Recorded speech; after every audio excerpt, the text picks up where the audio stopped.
مرحبا، اليوم بدنا نعمل مع بعض وصفة حلو فاخرة جدا لكنها سهلة وبسيطة بنفس الوقت، واللي هي زنود الست. زنود الست هي نوع من الحلويات المشهورة ببلاد الشام، وخصوصا بالعراق وتحديدا بمحافظة الكركوك العراقية. إلا أن اسمها جاء من مدينة طرابلس أيام حكم بربر آغا، يلي كان قد أقام حفل كبير ودعا إليه وجهاء المدينة من السيدات والسادة.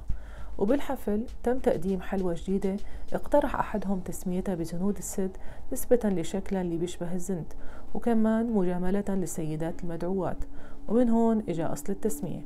لهيك خلينا نروح مع بعض ونشوف كيف بيتحضر هالطبق الحلو وشو محتاج من مكونات ومقادير.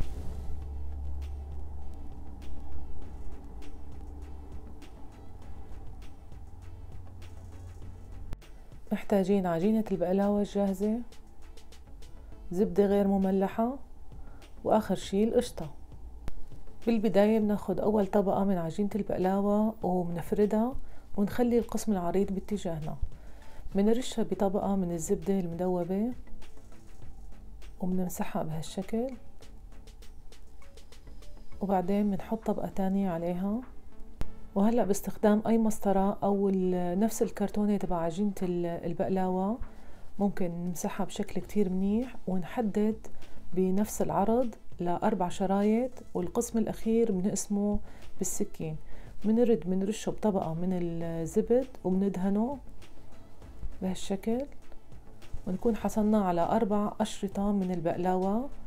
والقطعة الأخيرة اللي قسمناها بالسكين بنقطع كل وحدة فيها لقسمين، فبالتالي بنحصل على 4 وصلات بدنا نستخدمهم مع كل وحدة.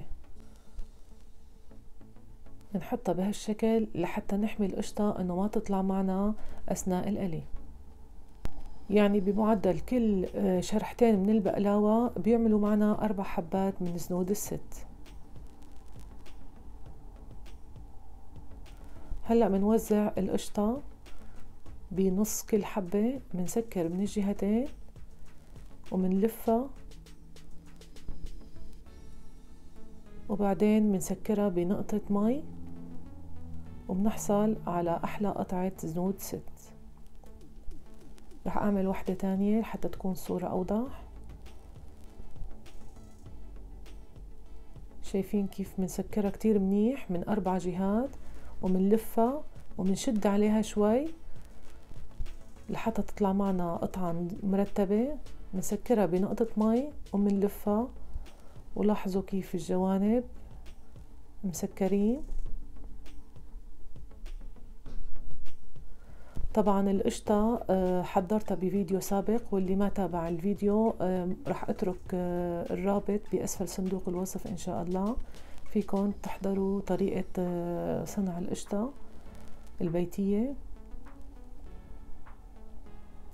بنكمل لحتى نخلص كل الكمية مثل ما شايفين.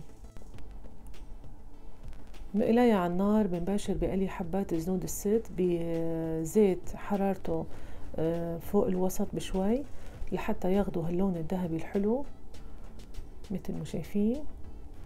بنقيمهم بنحطهم على مصفاية لنتخلص من الزيت الزايد، وبعدين بنحط لهم رشة من القطر، أو ممكن نغطسهم بالقطر بس هيك بيبقوا محافظين على قرشتهم مدة أطول.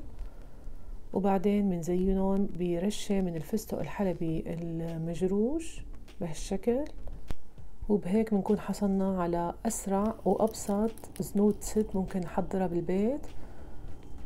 بسمعكم القرشة.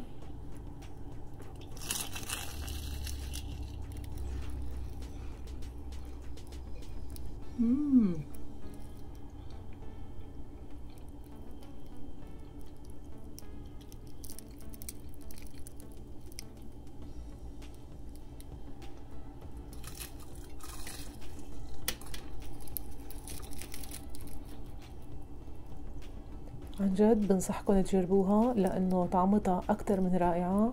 العجينة عم تقرش مثل ما لاحظتوا، وهشة وخفيفة. وبالنسبة للقطر فيكم تشوفوا طريقة تحضيره بوصفة الكنافة، رح أترك لكم رابط الفيديو بأسفل صندوق الوصف إن شاء الله. هاي كانت وصفتنا لليوم، بتمنى تكون عجبتكم وبتمنى انكم تجربوها، ما تترددوا ابدا لانه عن جد وصفة اكتر من رائعة. ومثل ما لاحظتوا طريقة تحضيرها سهلة وبسيطة جدا، بمجرد ما نكون محضرين القطر والقشطة ما بتاخد معنا وقت ابدا. وبتمنى ما تنسوني من اللايك والسبسكرايب للي عم يحضرني لأول مرة، وتضغطوا زر الجرس ليصلكم كل شي جديد رح نزله إن شاء الله. باي باي.